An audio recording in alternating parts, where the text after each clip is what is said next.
we enacted this mandate, and I use we because I was an advisor to the mayor during the time when this was happening, is because it's so important for adult New Yorkers to be vaccinated to preserve our healthcare system. The single biggest threat we have in New York is adult New Yorkers getting sick and basically overflowing our hospitals so that it jeopardizes everybody's health and safety. Now, the problem is, as soon as you start to make exemptions for one favored group versus another, and if those exemptions aren't based on the justification, which is that all adult New Yorkers need to be vaccinated, the courts can throw it out. And the second concern is kind of the social or the moral concern, which is, what type of message does it send to New Yorkers if, rich people, powerful people, connected people basically get to make their own rules? The principle of responding to an epidemic is the same thing as fighting a war. You're all in this together. Everybody has to sacrifice regardless of where your standing is in society. I actually was the one who convinced the mayor to make it a mandate. Like New York City found out that you were having sex parties during COVID? Yeah, it would have been real bad. We went to some underground dance party underneath a bank in Wall Street. And we were all rolling, we were all taking Molly, and everybody's high. And I was so happy because I hadn't done that in a year and a half, a year or whatever. But I was looking around being like, I wonder what DC's going to do. Because this was not COVID. Yo, what's goody? Wavy. Yo, I'm sorry, y'all. I've been slacking with the uploading. Wifey got sick, so I had to take care of the kids a little bit more. And then I got sick, as you could tell. I'm about a few days in, but whatever, the show must go on. If it's your first time, welcome. Other than that, welcome back. Trying out a new angle here. I got a little tripod for the camera, so I'm gonna be testing out, seeing what I actually think of it. If I like it, I might change it around. Anyway, speaking of sickness, you remember during the years 2020 to 2021 when there was a big outbreak and the whole world shut down? It wasn't too long ago. Hopefully you'll remember. I do want to take a moment to talk about Jay Varma. He was the C-19 Czar put in charge in New York City, and he kind of set the tone for what a lot of cities and states ended up adapting. Well, the former New York City health advisor admits that although he put New York City on lockdown, that he was freely moving about doing whatever he wanted. Never mind, some people couldn't see people in nursing homes that they never got to see again. Children couldn't go to school. They shut those down. People couldn't even gather for birthday parties, weddings, whatever was going on, even funerals. The way we do it in public health is we make it very uncomfortable to be unvaccinated. I don't expect the education to change your behavior. I'm just going to make it really hard for you to do your job. You can't get a job. You can't go to a restaurant. You can't go to school. It's like, okay, I'm just going to get vaccinated. So was it technically kind of forcing people? Yeah, that's what you force people by making it really uncomfortable. They locked down New York City. Nobody could do anything, but him and his friends got to do whatever they wanted to do. First of all, shout out to Steven Crowder for cracking the case. Jay Varma, New York City's former senior health advisor, admitted he ignored the C-19 policies he insisted New Yorkers follow during the pandemic. They're looking to investigate him after he said he attended parties and a dance party at the height of the outbreak, even as he told New Yorkers to stay away from others to stop the spread. The spokesman also said his client participated in a dance party with about 200 people underneath a Wall Street bank in 2021. So let me get this straight.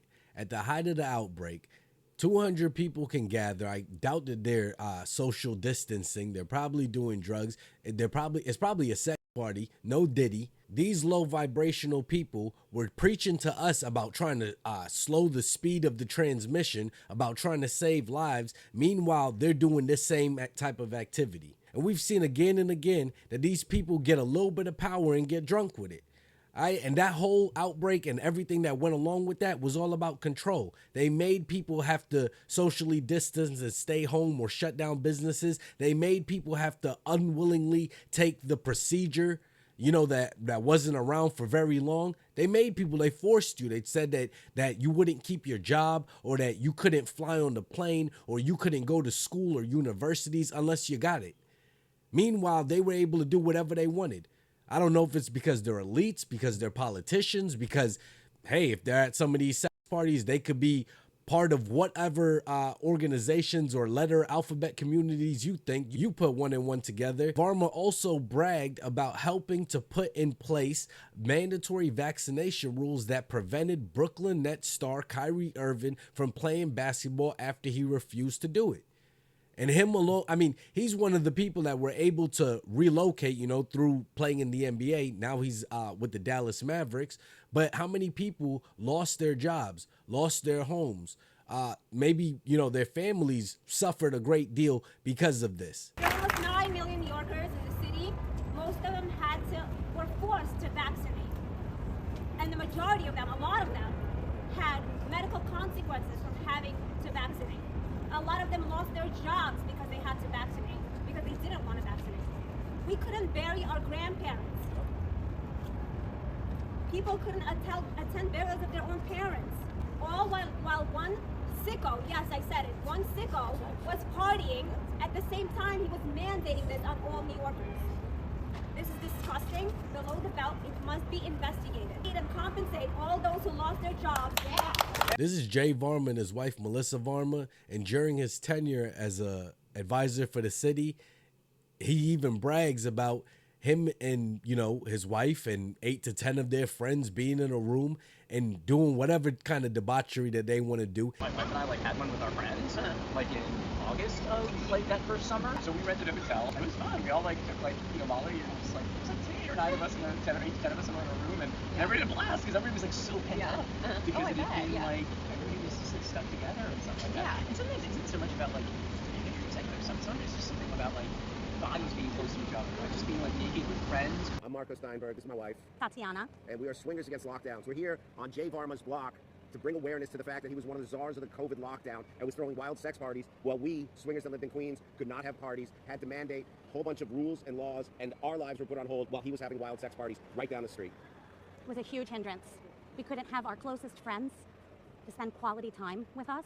I think it's very unjust. While this man got to have sex parties with strangers, we were living on our phones while he was living for the bones. And I'm not judging. All right, if you want to live that type of pineapple lifestyle, by all means, y'all do whatever y'all want to do. But when he's putting policies in place where people can't gather, but yet he's having gatherings of his own, and not just regular gatherings like a birthday party or something like that, a college graduation or something like that. Like they're having all types of, swapping of whatever you want to put in the blank. So after Steven Crowder's video went viral, Dr. Jay Varma fired from current job after C-19 era sex party admission.